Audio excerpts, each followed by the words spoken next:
My name is Mia, 22.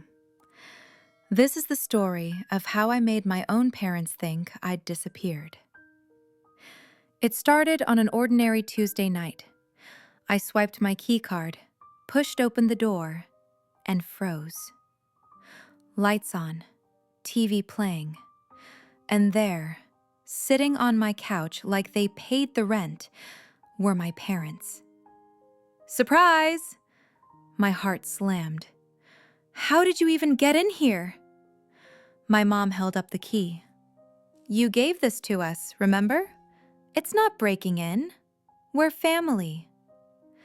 That sentence hit harder than any slammed door, because this wasn't the first time. The clean dishes I never washed, the folded laundry, the groceries that appeared. Every time I thought I was alone, they'd already been here. This time, something snapped.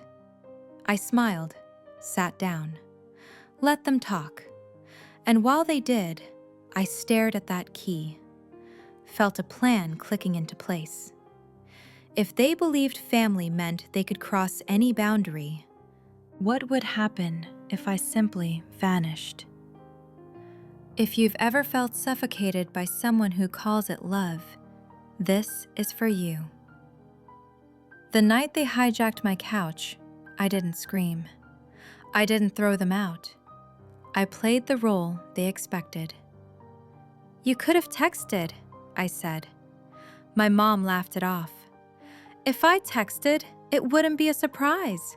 Besides, look at this place. You needed me. She gestured at my half-folded laundry, empty ramen cups, textbooks spread across the table. My dad chuckled. Your mom worries. You know how she gets. I knew exactly how she got. Since I was 10 and she installed a tracking app on my first phone for safety. Since 13 when she read my journal by accident and grounded me. Since 15 when she stood outside the bathroom door because I'd locked it for more than 5 minutes. And since 16, when my dad had his heart attack and never came home. That was the day her worry mutated into something else. An obsession with control disguised as care. I was hit with a memory. Standing in our old house, my dad's shoes still by the door. Her grabbing my shoulders so hard it hurt. I already lost him, she whispered, eyes wild. I am not losing you too. At 16, I believed her. At 22, I realized what that promise had cost me. You can't keep doing this, I said quietly. Doing what? Helping? Being your mom?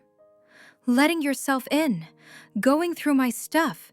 This is my apartment, Mom, not your second home. She stiffened. We pay for half your rent.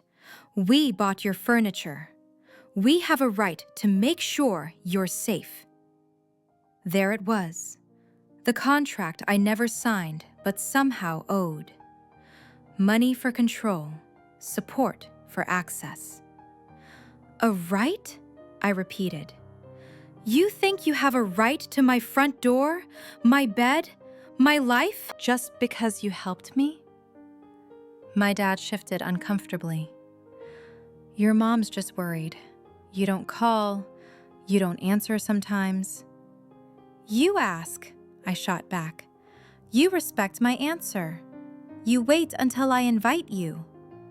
My mom's eyes glossed over. You stopped calling after you moved out. You used to tell me everything. Do you know what that feels like?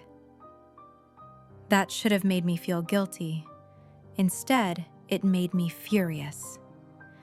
Maybe I'm slipping away because you've had your hands around my throat for years. The room went silent. I'm just trying to keep you safe, she whispered. After Dad died, you didn't just keep me safe. You turned me into your emotional support animal, Your project. Your proof that you hadn't failed at everything. Her lips parted like I'd slapped her. That's not fair, she said weakly. Is it fair to track every step I take? To go through my messages? To show up at my dorm at midnight because I didn't reply for 2 hours? My dad spoke. Mia, that's enough. No, it's not enough. It's 6 years too late. I watched my mom sink onto the couch, eyes darting around. For the first time, I saw it clearly. She wasn't just overprotective, she was terrified. Terrified people she loved would vanish without warning, like my dad did. And in her terror, she'd built a prison. One with nice curtains and homemade meals, but a prison all the same. Here's the question that burned in my brain that night. When does love stop being love and start becoming surveillance? I didn't know the answer yet. I just knew one thing. Talking wouldn't fix this.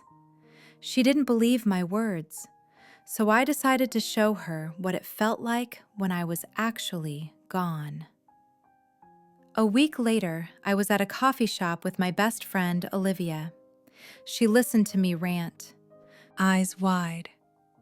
She has a key to your actual apartment? Yep, she just lets herself in, cleans, rearranges, sometimes leaves casseroles like guilt bombs. That's not cute, that's creepy, Olivia said flatly. I laughed, strained. What am I supposed to do? Ask for the key back and start World War III? Olivia looked at me for a long moment. You don't ask. You make the key useless. I frowned. What do you mean? She leaned closer. Move somewhere they don't know about. The idea hit me like cold water. Just disappear? Not forever. Just long enough for them to understand what it feels like when you're actually gone. When they can't just walk in and check on you like you're some experiment they're monitoring. I sat back, heart pounding. It was insane. It was cruel. It was also perfect. Over the next 2 weeks, I planned. Found a new apartment, smaller, cheaper, across town. Signed the lease under my name only. No emergency contact, no cosigner. The landlord asked if I wanted to give my parents a spare key. No, I said. The word tasted like freedom. Moving day, I told no one. Olivia helped me pack. We moved like criminals, fast, efficient. Boxes down the stairs, into the car, across town, up another flight. By noon, my old apartment was almost empty. Just a mattress, a folding chair, a few decoy items to keep up appearances. My phone buzzed all morning. Good luck on your project. Haven't heard from you. Did your phone die? Mia, please respond. I didn't. Every time I considered it, I pictured her hand on my doorknob, twisting without knocking. By late afternoon, everything that mattered was in the new apartment. I stood in the middle of my new living room, sweaty, exhausted, and felt something I hadn't felt in years, the absence of an invisible gaze. How does it feel? Olivia asked. I looked around. Quiet, in a good way, and also terrifying. My phone buzzed. Not a text, a call. Unknown number. Hello? Is this Mia Collins? This is Officer Ramirez with the LAPD. Your parents came into the station. They're very worried. They reported you missing. My brain short-circuited. Missing? I'm not missing. I moved apartments today. I'm fine. Your parents said they went to your address. Your door was unlocked. The place looked abandoned. They couldn't reach you for several hours. I closed my eyes. Of course they'd gone. Of course they'd used the key one last time. I pictured them opening the door to find nothing. No bed, no clothes, no daughter. Just the ghost of the life they thought they controlled. I appreciate you checking, but I'm an adult. I chose to move, and I chose not to tell them because I needed space. I'm safe. Pause on the line. That's your right. Would you be willing to call them? They're pretty shaken up. I stared at the ceiling. This was it. The moment my revenge stopped being hypothetical and became a sobbing woman in a police station. I'll call them. After I hung up, I just sat there, phone heavy in my hand. They called the cops, I said. Found the place empty, reported me missing. So the plan worked, Olivia said quietly. I laughed once, sharp. Yeah, it worked. How do you feel? Like I just pushed someone off a cliff and I'm waiting to see if they can swim. I dialed my mom's number, hands shaking. She picked up on the first ring. Mia? Her voice was high, ragged. Where are you? Are you okay? Oh my God, why didn't you? I'm fine. I'm safe. I moved apartments. Silence. Then a choked sound. You moved? Without telling us? We thought... You have no idea. We went to your place and it was empty. I told you I'd be busy. I turned on Do Not Disturb because I didn't want to be interrupted. We thought you'd been taken. Your father nearly had a heart attack. We called hospitals. We drove around campus. How could you do this to us? There it was. Not, I'm glad you're safe. Just, how could you do this to us? A part of me wanted to apologize, to soothe her, to fix the panic I'd caused. The other part spoke first. That feeling you had today? That drop in your stomach when you opened the door and I was gone?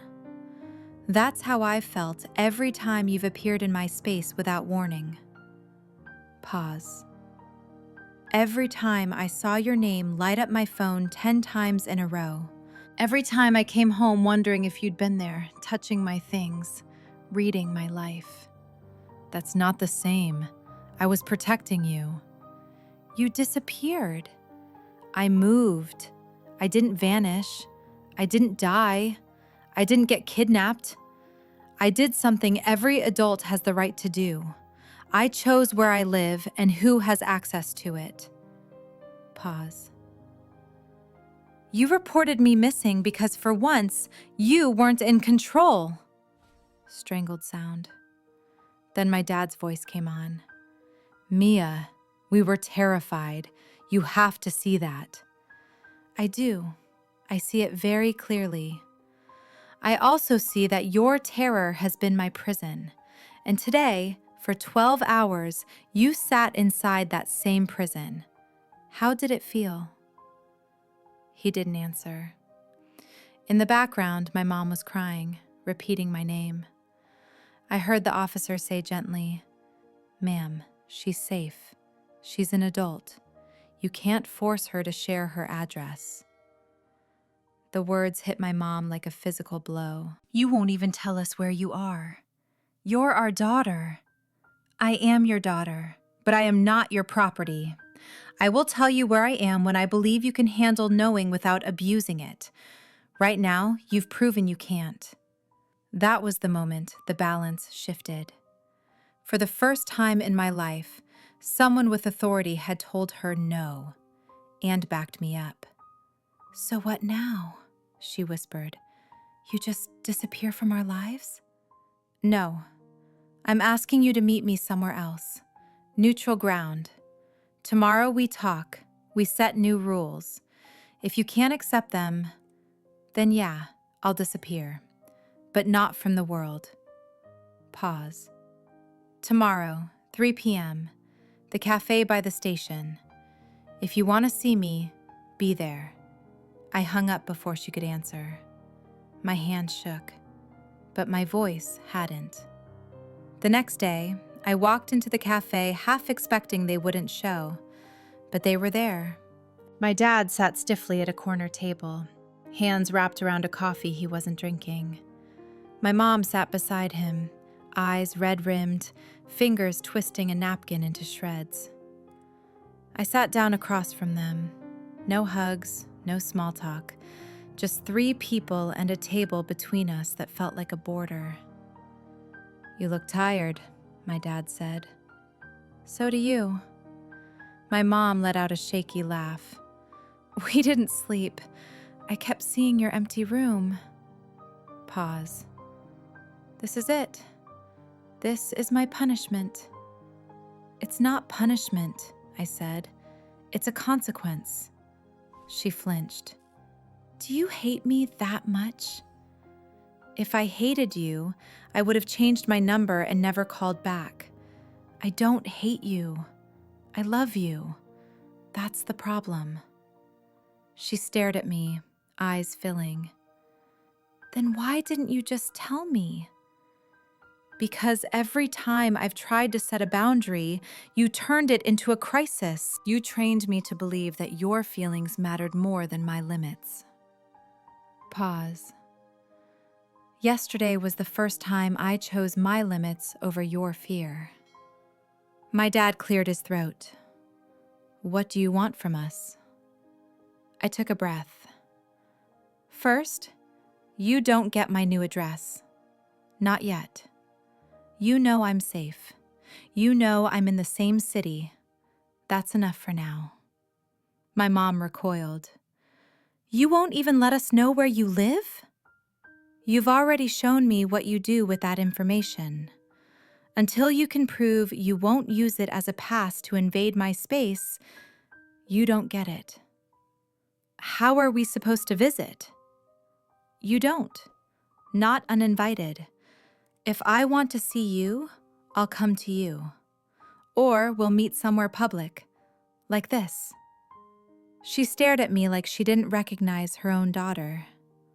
Maybe she didn't. Maybe she'd only ever known the version of me that folded under her tears. Second, no more constant check-ins. You can text me once a day. I will respond when I can. If I don't answer for a few hours, that doesn't mean I'm dead. It means I'm living my life. My dad nodded slowly. That seems reasonable. My mom turned on him. Reasonable? She disappeared! She moved, he corrected quietly. And the officer was right. She had every right. He looked at me. I didn't realize how bad it had gotten. I let it happen. That's on me. That admission startled me. For years, he'd been the buffer, the one who said, "That's just how your mom is." Third, I need you to understand something, Mom. Your fear is yours. It was born the day Dad died. And I'm sorry you had to carry that alone. But you don't get to drop it on me every time your brain plays a worst-case scenario. Pause. I will not be your living alarm system anymore. She stared at me, tears spilling. Do you have any idea what it's like to hold your husband's hand 1 minute and plan his funeral the next? My throat burned. Yes, I was there too. I lost him too. But somehow only one of us got permission to fall apart. Pause. You turned me into your reason to keep breathing, and then you decided the only way to keep me was to never let me out of your sight. That's not love. That's fear, dressed up as love. For the first time, she didn't argue. She just cried. Small, broken sounds. So what do I do? Just stop caring? No. Care differently. Care enough to let me walk home without tracking the route. Care enough to believe me when I say I'm okay. We sat in silence for a long time. Eventually, my dad spoke. We'll try. I can't promise it'll be perfect, but I hear you. And if we mess up, you have my permission to hang up the phone, to walk out the door, to protect yourself. My mom wiped her face. I don't know how to be the kind of mother you're asking for. All I know is how to hold on. Then maybe we both have stuff to learn. You have to learn to loosen your grip. I have to learn to stop mistaking your fear for my responsibility. She looked at me for a long time, something new flickering in her eyes. Acceptance, or at least the first shaky step toward it. Okay, I'll look for a therapist. I'll try not to break into your life anymore. A weak smile tugged at my mouth. And I'll try not to stage any more fake disappearances. We shook on it. Awkward, a little absurd, but real. A contract actually spoken aloud. Months have passed since that day. My parents still don't have my address. Sometimes my mom slips, sends 3 texts in a row, calls twice in an hour. When she does, I don't rush to comfort her. I wait. I respond when I'm ready. Once she apologized on her own. Sorry, got carried away. Old habits, I'm working on it. That message meant more to me than any casserole ever did. Do I regret what I did? Sometimes, when I remember the sound of her voice at the police station, cracked and wild, part of me flinches. I didn't just draw a boundary, I detonated a wake-up call. But then I look around my apartment, my keys on my table, my mess exactly where I left it, my phone blessedly silent when I choose. And I know, without that explosion, nothing would have changed. My mom had to feel what it was like to not know where I was, to understand that her worst nightmare wasn't me being gone, it was me being gone on my own terms. Here's what the story taught me. Sometimes the people who love you most can also be the ones suffocating you. And they'll never see it, because in their mind, love justifies any invasion. This story taught me that grief can turn into control if you're not careful. My mom lost my dad, and instead of processing that fear, she channeled it into micromanaging me. She convinced herself that if she could just monitor me closely enough, she could prevent another loss. But you can't love someone into staying safe. You can only love them into feeling trapped. The real lesson? Setting boundaries isn't cruelty, even when it hurts the other person, even when they cry, even when they call the police. Because a boundary that protects your sanity is more loving than a relationship built on surveillance. So now I want to ask you, if someone you love was breaking into your home, invading your privacy, tracking your every move, all in the name of caring, what would you do? Would you keep accepting it to avoid the confrontation? Would you ask nicely one more time, hoping this time they'd finally listen? Or would you do what Mia did, disappear without warning, and force them to feel what it's like to lose control? Maybe you'd handle it differently. Change the locks, have a calm conversation with clear consequences, set boundaries without the dramatic exit. I really want to know. Because here's the deeper question. When does protecting yourself from someone's fear-based love become the only option? Is staging a disappearance to teach them a lesson going too far? Or is it the wake-up call they need when words have failed for years? And here's the hardest part. If they finally agree to change, after you've forced their hand through shock and consequences, can that relationship ever be healthy? Or will they always resent you for making them face their own issues? Leave your thoughts in the comments below, because this isn't just about parents and apartments. It's about knowing when someone's version of love has become your cage and deciding whether to ask for the key or just walk away and build a new door they can't open. Let's discuss.